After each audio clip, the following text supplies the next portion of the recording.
Hello everybody and welcome to a different video. Well, if you look at this video here, yeah, it will be a normal one. But I will also try to actually recording this with a 3D camera. So just to see how it will go. I have no idea if it will work, but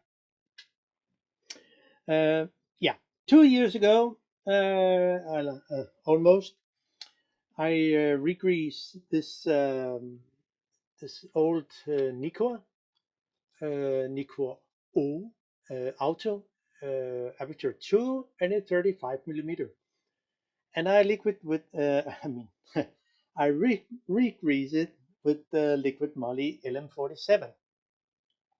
So now I've already made one about the old Auto Takuma. So I would think, well, this is just standing on my shelf, doing nothing.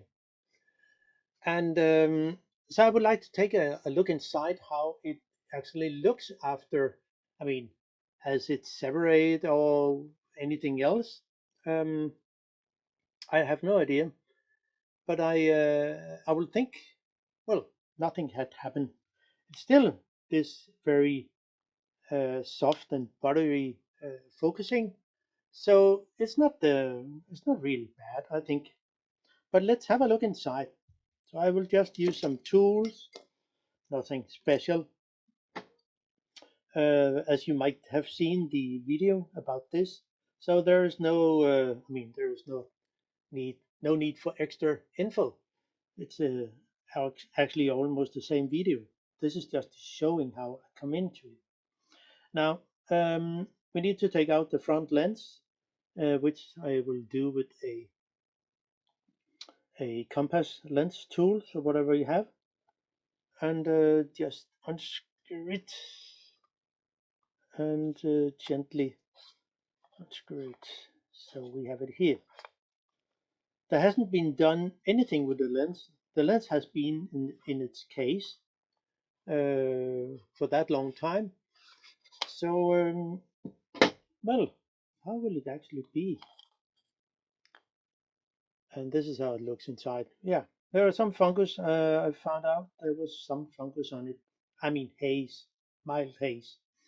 There, it was also the case back then.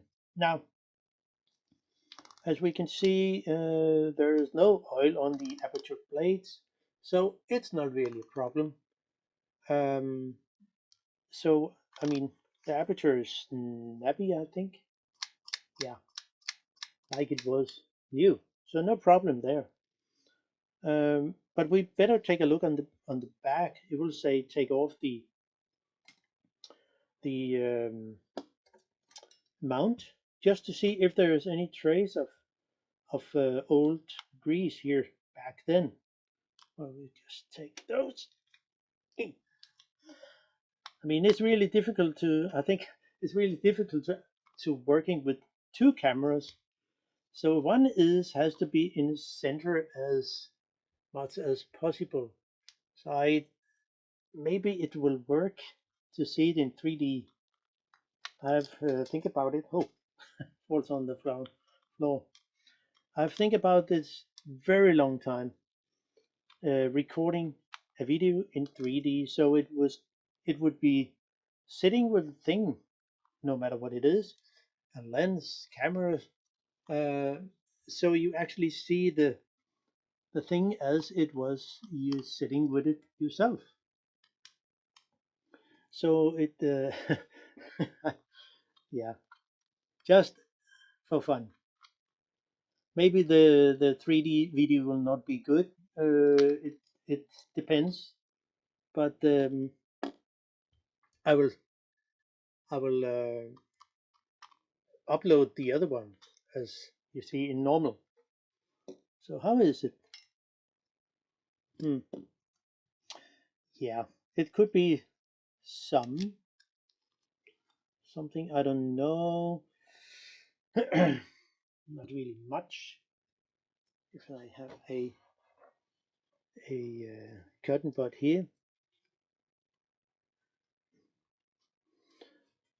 maybe I didn't do much about it back then. I wouldn't. Oh, sorry, out of frame. Um, Maybe I didn't do much to clean away traces. I mean, it's 2 years ago, but it's you can see it's bluish. So I would think it's from the old grease. So I didn't do much back then. But how does it look if we go further into it? I mean, taking off the focusing ring, set it onto infinity, and take out the 3 screws here on the focusing ring. So there. So this is just for showing, so I will not really show how it should be assembled again. It doesn't really matter. But there is one thing I remember. No. So it's fine. Set it to infinity and then pull it apart if it's possible. Oh. So now I have to be in the center of the camera. So so when you see things, well, it would be maybe out of alignment depending on which. Yeah, I can see I have to be really in the center, but well, let's see how it will go. I just need to take out the front ring here, and then I can take out the yeah, it looks fine here.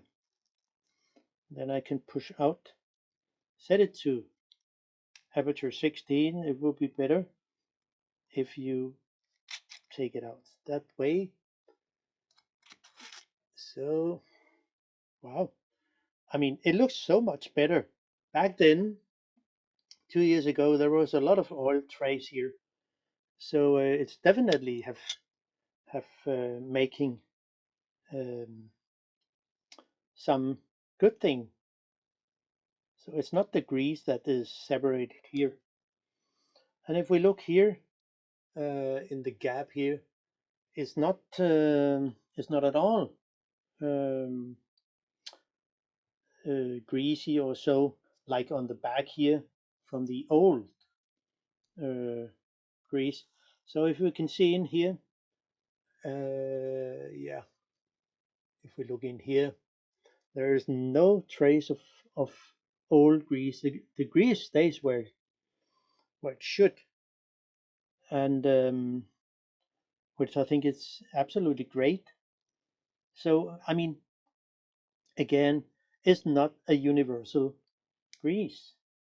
It's just to figure out, okay, would it work? But I'm looking also for other greases like NIGL1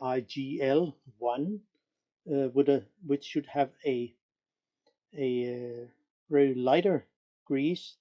So I'm looking forward to actually find one of those and make a video out of it when it happens.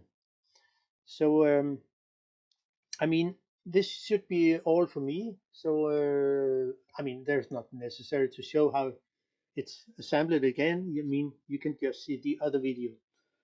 But again, we can just take a look here. There's no trace of old grease like the old video. So and the blades were absolutely fine. No trace on the back here. So I mean, all in all, I think it's a good video. I mean, sorry, I think it's a good grease.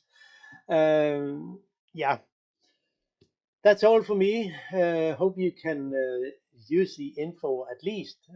I think it would be interesting to see the 3D version on my phone in 3D. Hope it will work, but who knows?